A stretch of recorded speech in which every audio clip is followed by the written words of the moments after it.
భవిష్యత్తు చరిత్రను జరగబోయే కురుక్షేత్రాన్ని ఈ వేదిక నుంచే నేను చెప్పదలుచుకున్నా.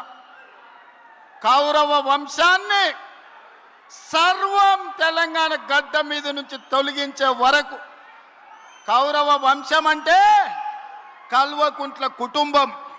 ఈ కల్వకుంట్ల కుటుంబాన్ని తెలంగాణ గడ్డ మీద రాజకీయ ముఖ చిత్రం నుంచి పాతాళానికి తొక్కే వరకు కాంగ్రెస్ పార్టీ కార్యకర్తలు విశ్రమించరు, ఒక్క క్షణము రెస్ట్ తీసుకోరు అని నేను మాట ఇస్తున్నా.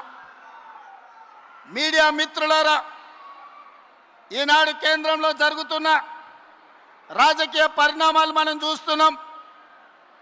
నరేంద్ర మోడీ, అమిత్ షా గారు మమతా బెనర్జీ పార్టీని చీల్చడం, ఆ పార్టీని చీల్చడం, ఇతర పార్టీలను లొంగదీసుకోవడం, వాళ్ళు అనుకున్న సీట్లు పెంచాలన్న బిల్లును రాబోయే పార్లమెంటులో ఎట్లయినా సరే బెదిరించైనా అదిరించైనా లొంగ తీసుకొనైనా బిల్లు ఆమోదింప చేసుకోవడానికి సర్వశక్తులు ఒడ్డుతున్నారు.